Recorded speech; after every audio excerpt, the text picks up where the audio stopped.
내란 예호안 특별검사팀은 수사 개시 후 전 대통령 윤석열, 전 국무총리 겸 대통령 권한대행 한덕수, 전 경제부총리 겸 대통령 권한대행 최상목, 전 행정안전부 장관 이상민, 전 법무부 장관 박성재, 전 국방부 장관 김용현, 전 법제처장 이완규, 전 대통령 비서실장 정진석, 전 경호처장 박종준, 전 민정수석 비서관 김주현, 국회의원 추경호, 임종득, 전 국무총리 황교안 등 총 24명을 공소 제기하였습니다. 수사한 결과 윤석열 등은 2023년 10월 전부터 비상계엄을 준비하였고 군을 통해 무력으로 정치활동 및 국회 기능을 정지시키고 국회를 대체할 비상입법기구를 통해 입법권과 사법권을 장악한 후 반대 세력을 제거하고 권력을 독점 유지할 목적으로 비상계엄을 선포한 사실을 확인하였습니다. 비상계엄을 선포할 명분을 만들기 위해 비정상적 군사작전을 통해 북한의 무력 도발을 유인하였으나 북한이 군사적으로 대응하지 않아 실패하였고 이에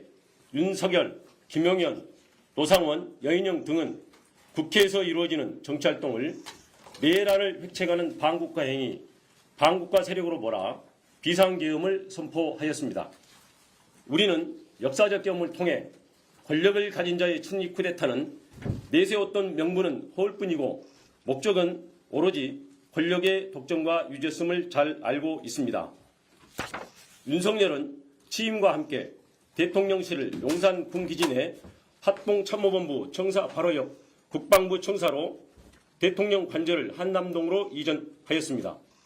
그 결과 대통령이 군 지휘부와 함께 군 기지 내에 위치하게 되었고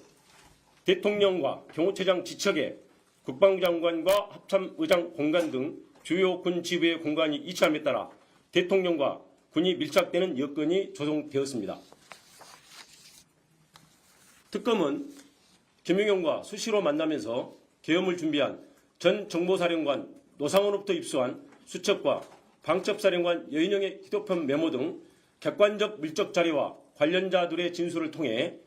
2024년 4월 제22대 총선 훨씬 전부터 윤석열은 김용현과 김용현은 노상원 그리고 여인영과 비상계엄을 순차 모의하고 준비해온 사실을 확인하였습니다.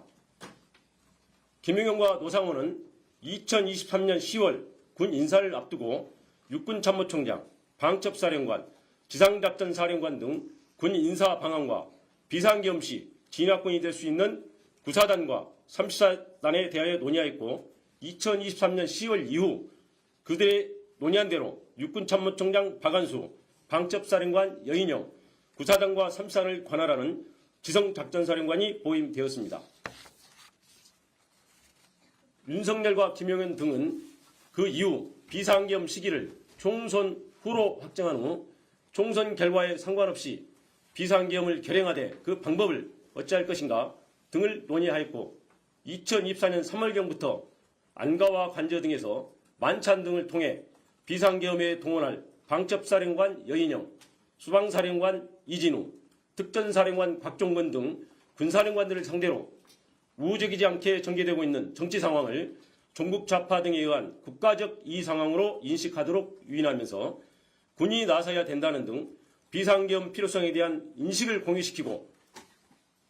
비상계엄에 대한 윤석열의 의지를 규지시켰습니다. 그 과정에서 윤석열과 김용현은 2023년 7월 나토 정상회의 참석을 마치고 들린 화해회에서 동행한 강호필 합참차장에게 한동훈은 빨갱이다. 군이 참여를 해야 되는 것 아니냐며 한동훈에 대한 적개심과 비상계엄의 필요성을 말하였고 이에 강호필이 국방장관 신원식 합참의장 김명수에게 윤석열의 발언을 보도하자 신원식은 김용현에게 계엄 반대 의사를 강하게 표명하였고 윤석열은 국방장관을 신원식에서 김용현으로 전격 교체하였습니다. 국방장관이 교체되자 야당은 비상계엄 선포를 강하게 제기하였고 대통령실, 김용현, 국무총리 한덕수는 거짓선동, 정치선동, 있어서도 안 되고 있을 수 없다며 비상계엄 가능성을 일축하였습니다. 그러나 김용현과 함께 비상계엄을 준비한 노상원은 2024년 9월 9일 정보사 관계자를 직접 접촉하여 특수요원 중 사격자라고 폭파 잘하는 요원 7, 8명 선발을 요청하는 등 인력 자출을 시작하였습니다. 그리고 적 행동이 먼저인 전시 또는 경찰력으로 통제 불가 상황이 와야 함, 단기간에 효과를 볼 수 있는 천재 이루의 기회를 찾아서 공략, 불안정 상황을 만들거나 또는 만들어진 기회를 잡아야 체면이 손상되어 대응할 수밖에 없는 타겟팅 등 여인영의 휴대폰 메모와 관련자들 진술을 통해 윤석열, 김용현, 여인영이 비상계엄 선포의 명분을 만들기 위해 북한의 무력 도발을 위할 목적으로 2024년 10월부터 다양한 비정상적 군사작전을 실행한 사실을 확인할 수 있습니다. 그러나 합참의 소극적 태도, 우크라이나 파병 등으로 북한이 무력 대응에 응하지 않아 비상계엄 명분 확보에 성공하지 못하였고, 이에 윤석열 등은 당시 정치 상황을 활용하여 행정과 사법 기능 마비 등 계엄 선포 사유가 없음에도 야당의 입법 및 공직자 탄핵과 예산 편성을 행정과 사법 기능을 마비시키는 내란에 해당하는 반국가 행위로 몰아 반국가 세력을 신속히 척결한다는 명분으로 2024년 12월 3일 심야에 비상계엄을 선포한 것입니다. 김용현과 비상계엄을 준비한 노상원의 수첩에 차기 대선에 대비 모든 좌파 세력 붕괴, 행사 후 국회 정치개혁, 민심관리 1년 정도, 헌법 개정, 국가안전관리법 제정, 선거구 조정, 선거법 박탈, 최상목 지시 문건에 국회에 전입되는 예산 차단, 국가비상 입법기구 예산 편성, 이상민, 조지호, 김봉식 지시 문건에 5개 언론사 단전 단수, 민주당사 봉쇄, 여인영 메모에 정치인 체포 명단, 체포조 운영을 통해서 윤석열 등은 무력으로 정치활동 및 국회의 기능을 정지시키고 국회를 대체할 국가 비상 입법기구를 통해 입법권과 사법권을 장악한 후 반대 세력을 제거하고 권력을 독점 유지할 목적으로 비상계엄을 선포했음을 확인할 수 있습니다.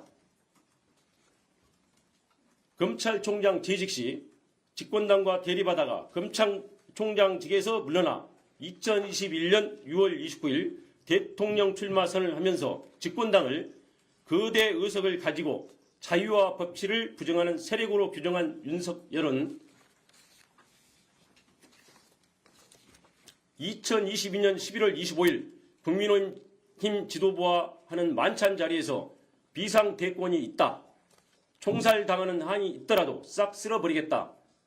라며 정치적 반대 세력에 대한 적대감을 드러낸 사실이 있고, 2024년 7월 강호필 합참차장에게 자신이 법무부 장관으로 임명하였던 국민의힘 당대표 한동훈을 빨갱이다 라고 말하고, 2024년 10월 1일 군사령관들과의 만찬 자리에서는 한동훈을 잡아오라,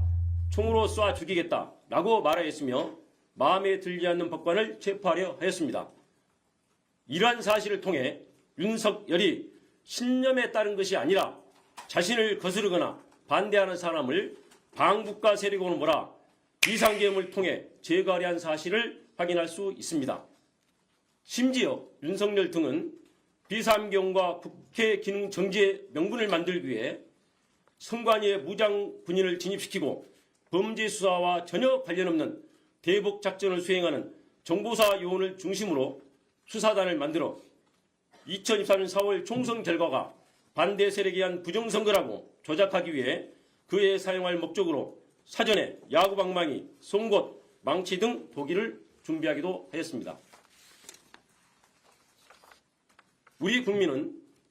1980년 전두환 노태우 세력의 합수부가 권력 찬탈의 명분을 만들기 위해 반대 세력을 영장 없이 체포 감금하고 고문으로 사건을 조작한 역사를 생생히 기억하고 있습니다. 결국 윤석열은 2024년 4월 총선 전부터 비상계엄을 준비하고 북한의 무력 도발을 유인하여 비상계엄을 선포하려고 하였으나 실패하였고, 군을 통해 무력으로 입법권과 사법권을 장악한 후 정책 반대 세력을 제거하고 권력을 독점 유지할 목적으로 2024년 12월 전후의 정치 상황을 국정마비로 내세워 비상계엄을 선포한 것입니다. 이상입니다.